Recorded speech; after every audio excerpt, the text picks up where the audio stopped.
I was 32 when I finally told someone about what happened that Halloween night. Back then, I was 16, just old enough to walk my little brother around the neighborhood without our parents. It was late, maybe close to 9, and the streets were almost empty. He wanted to hit one last house before we went home. I remember how still everything felt. Not quiet in a normal way, more like the air itself was waiting for something. We turned down a narrow street I didn't recognize. Most of the houses were dark, but one stood out at the very end. Porch light on, bowl of candy sitting on the steps. My brother pointed at it and ran ahead before I could say anything. But as we reached the driveway, the air got colder. There were no sounds, no TV from inside, no footsteps, not even wind. Just that single porch light flickering, and the front door half open like someone had left in a hurry. My brother stood on the bottom step, staring at the half-open door. I told him to wait, but he just looked back and whispered, "Do we knock?" I didn't answer. The gap between the door and the frame was narrow, maybe an inch, but enough to see a dim light inside. I moved closer, keeping one foot on the grass, and leaned slightly toward it. What I saw didn't make sense at first. A faint blue glow, furniture shapes barely visible, and something dark on the floor near the wall. The light came from a television showing static, but there was no sound. Just that silent flicker reflecting off the walls. I told my brother to stay behind me and pushed the door a few inches wider.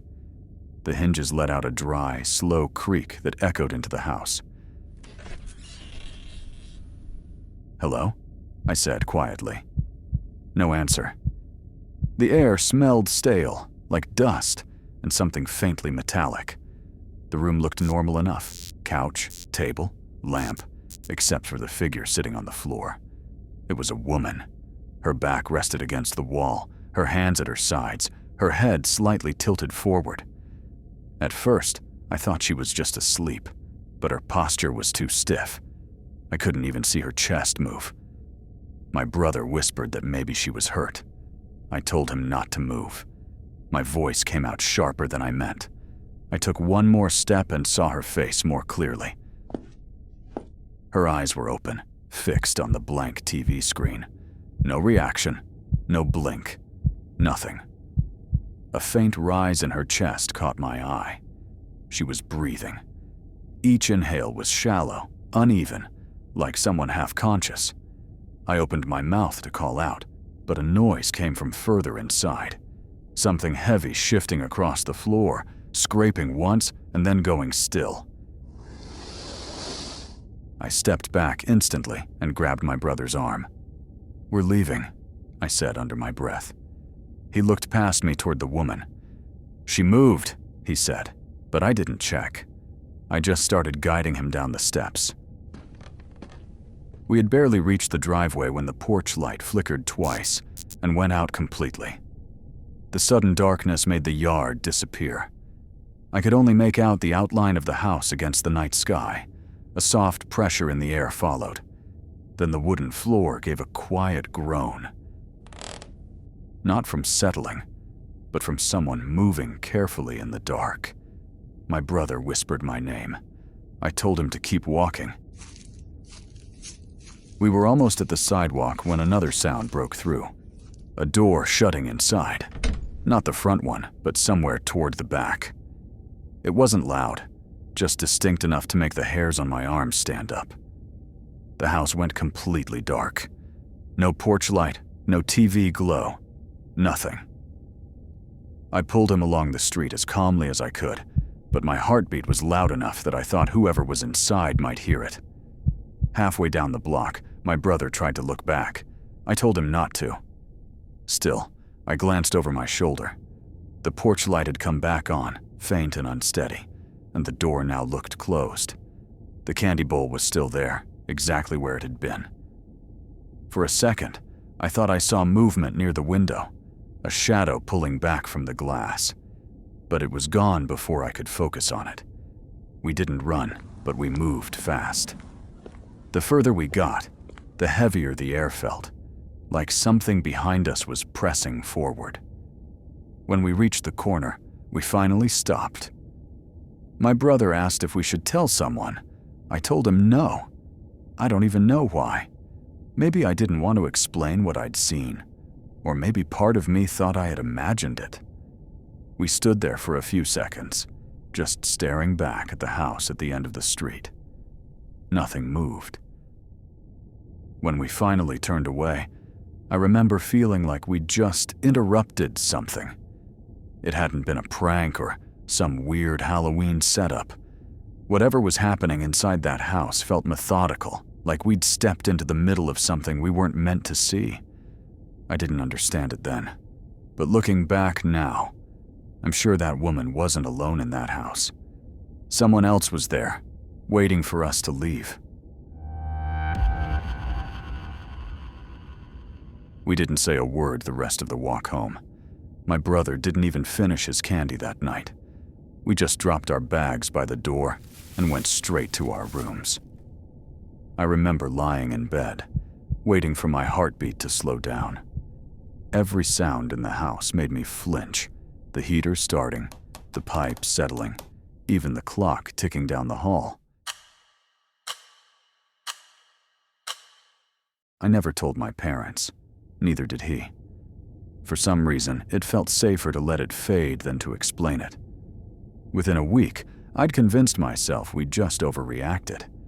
But that image, the woman on the floor, the faint movement behind her, never really left me. Years passed. I moved out, went to college, and eventually left the state. It wasn't until 15 years later that I heard about the house again. I was scrolling through local news when the headline caught my eye. Evidence found in long-abandoned home linked to possible abduction. I opened the article, and the photo hit me instantly. Same street, same front porch. The report said neighbors had complained about a foul odor coming from the property. When police entered, they found ropes anchored to a wall in the basement, old food containers, and a chair positioned in front of a small TV. There were no bodies, no signs of a struggle, just proof that someone had lived there, and someone else probably hadn't been allowed to leave. The report linked the property to two old cases: a woman who went missing in 2006, and a man once suspected in another abduction nearby. Neither was ever located. The house was condemned and later torn down. No arrests, no closure, just a list of unanswered questions and one quiet street that people avoided after dark. I never told my brother about the article. I figured he'd moved on, maybe forgotten. But I hadn't. Even now, I can still picture that moment, standing in that cold driveway, knowing something inside that house was wrong, but not understanding how wrong. I drive past neighborhoods like that sometimes, rows of similar houses, lights on, doors half open. And every time I feel that same stillness, the kind that doesn't come from silence, but from someone, somewhere, waiting for you to notice them.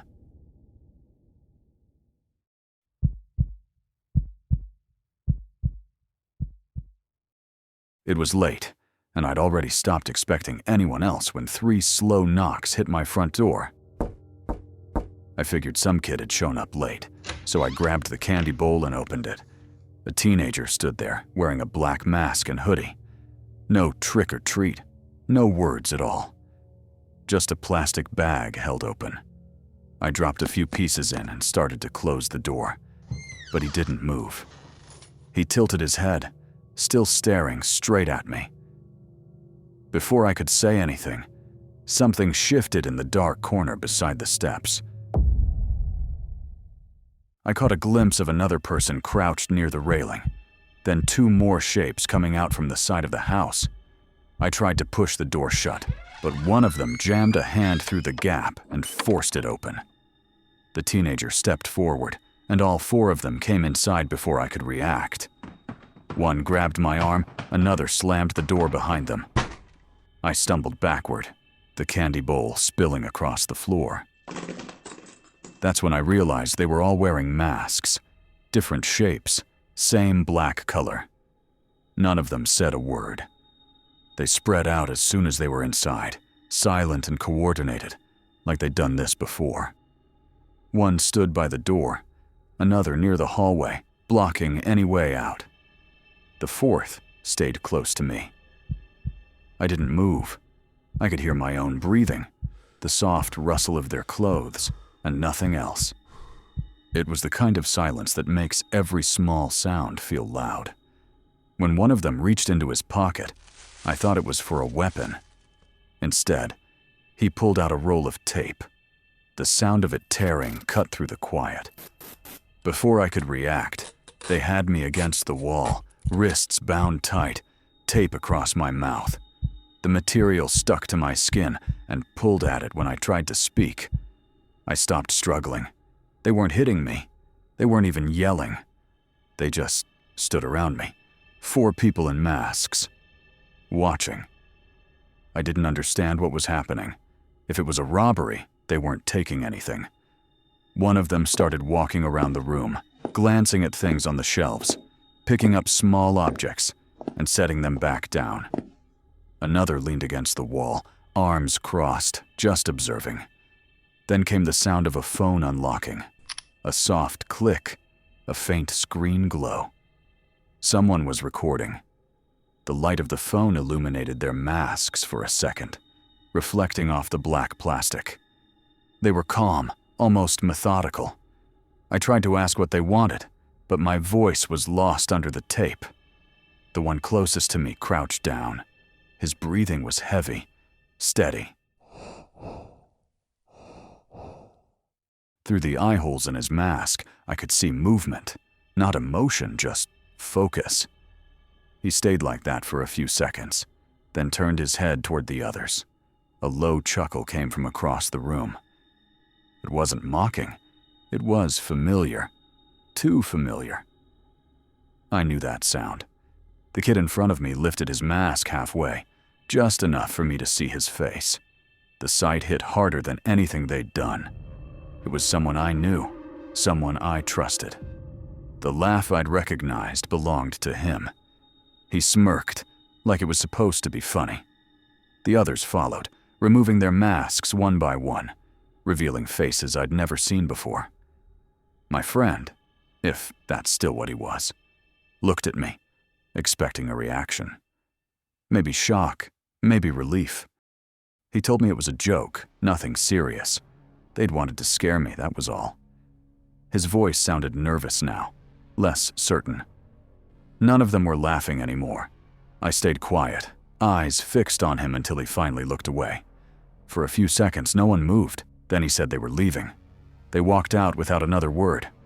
The one near the door opened it slowly, checking the street before stepping outside. Their footsteps faded down the driveway, followed by the sound of a car starting.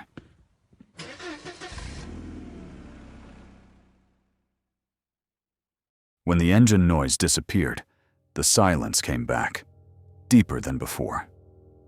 I sat there for a long time before peeling the tape off my wrists. The skin underneath was raw. My mouth burned where the adhesive had stuck. The candy I'd dropped was crushed under their shoes, wrappers torn and scattered across the floor. The house smelled faintly of latex and sweat. I didn't clean up. I didn't call anyone. I just turned off the porch light, locked the door twice, and sat down on the couch, staring at the front door until the first light of morning touched the window. Didn't feel like my house anymore. I didn't see him again after that night. A few days later, I got a message from him saying he hoped I'd cooled off, that they hadn't meant any harm. I didn't reply. I didn't have anything to say. It wasn't anger that kept me quiet. It was something colder, the realization that while I'd been terrified, tied up in my own house, he'd been laughing. I deleted his number, blocked him everywhere, and never heard from him again. For a while, I tried to go back to normal. I told myself it was over, that nothing had really happened. But it had. The silence of that night stayed with me. Every time someone knocked on my door, I felt the same pressure in my chest, like I was right back there. It got bad enough that I stopped answering the door at all. Packages piled up outside until I started having them delivered to work. Sleep didn't come easily after that. I'd wake up at the smallest sounds: a car outside, the heater turning on, the creak of the hallway floorboards. My brain always went to the same place. They were back. I knew it didn't make sense, but that didn't matter. Once you've seen how quickly people can strip away your sense of safety, it never feels solid again. Eventually, I moved to a different neighborhood. It didn't help much. The first Halloween that came around, I left the lights off and pretended I wasn't home. Still, sometime after 9, there were 3 slow knocks on the door. Probably kids. I sat perfectly still and waited for them to leave. Years have passed, but that sound still gets to me. The slow rhythm of someone knocking. Not urgent, not friendly, just patient. It's never really gone away. Sometimes I think about how easily it could happen again, how anyone can wear a mask and act like they mean no harm. People call it a prank. They laugh about scaring someone for fun, like fear doesn't leave a mark. But I know better now. Fear doesn't fade. It stays quiet, like something waiting outside, and you never know when it'll decide to knock again.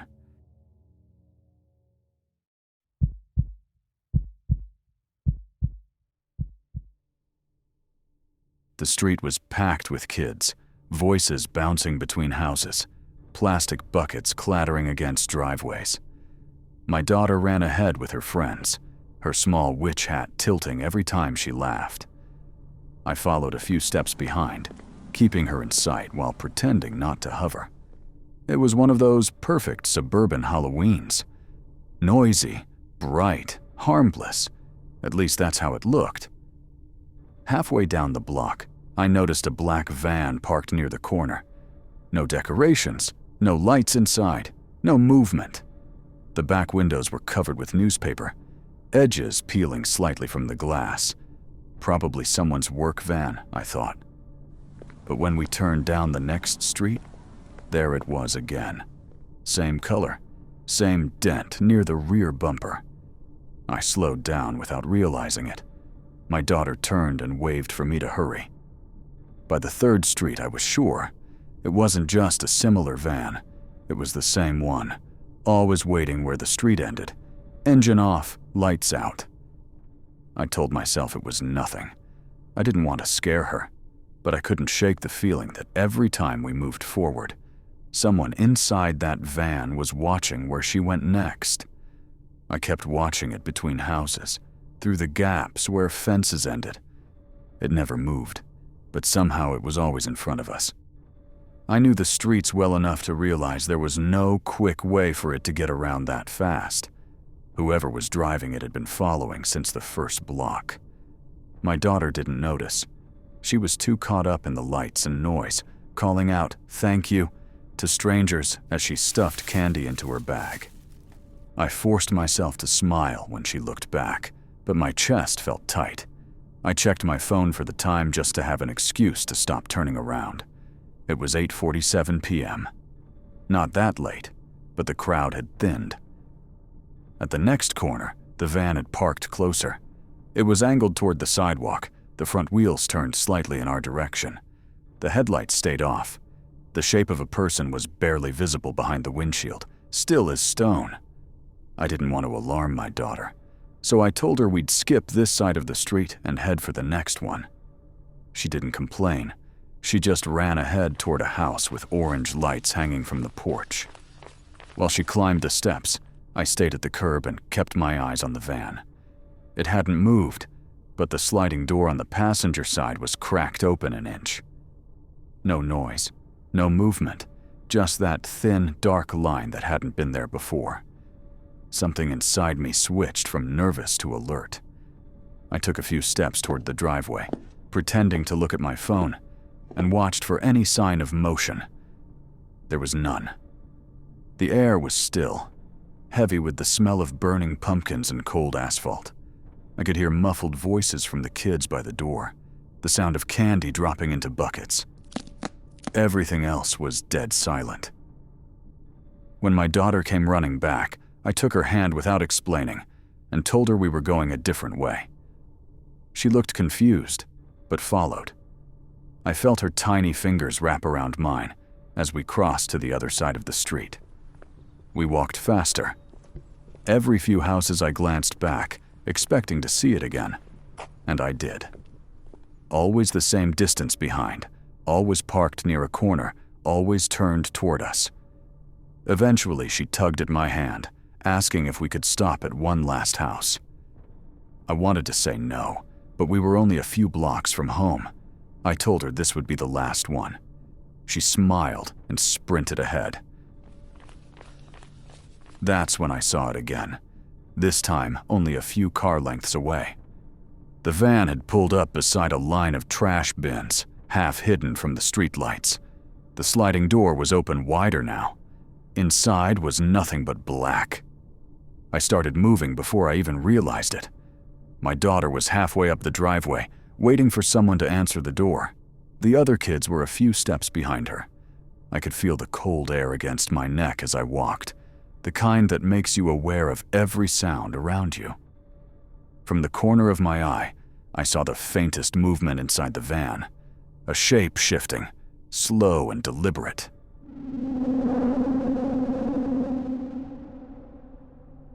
I didn't think. I ran. She turned when she heard me. I grabbed her by the shoulders and told her we were leaving. My voice must have come out harsher than I meant, because her smile disappeared immediately. She tried to ask why, but I was already guiding her down the driveway, scanning the street. The van's headlights came on. For a second, the bright beams hit the row of mailboxes, washing everything in white light. Then it started to roll forward, quiet, too smooth for its size. I turned, shielding her with my body until the light passed. The engine's hum grew louder, then faded as it turned the corner and disappeared into the dark. I stood there for a moment, holding her hand tighter than I should have. My palms were damp, and I could feel her heartbeat through her fingers. She asked if we could keep going, but my throat wouldn't work. I just shook my head. She didn't understand. We walked home in silence. Every parked car looked the same in the dark. Every corner, a place it could reappear. When we reached our house, I unlocked the door, pushed her inside, and locked it again. I didn't even bother turning on the lights. While she went to her room to sort her candy, I stood by the window, staring out at the street. There was nothing there, just a few pumpkins still lit, and a breeze pushing leaves along the curb. Still, I couldn't shake the thought that whoever was in that van hadn't left because of me. They'd left because she was no longer close enough. That realization hit harder than fear. It was something colder. The understanding that if I'd hesitated even for a moment, she might not have made it home. I stayed by the window until long after the neighborhood went dark. Even after I went to bed, I couldn't stop hearing the low idle of that engine in my head, steady and patient, like it had all the time in the world. The next morning, I saw the news while making breakfast. A boy had gone missing 2 neighborhoods over. He was 8. The report said he'd been out trick-or-treating with friends and was last seen near a parked vehicle matching the description of a black van with no visible plates. I turned off the TV before my daughter could hear it. She was at the table, eating cereal and talking about which candy she liked most.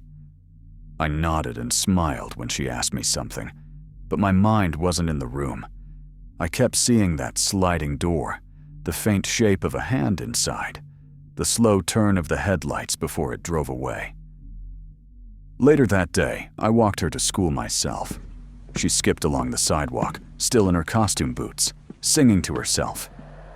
Every car that passed made me tense. Every sound from behind made me look over my shoulder. That night, after she fell asleep, I sat in the dark by her bedroom door. I listened to her breathing, steady and calm, and thought about how close she'd been to the curb when I saw that door open. People say, you can't protect your kids from everything. Maybe that's true. But since that night, I can't stop thinking about how close we came to finding out what happens when you can't.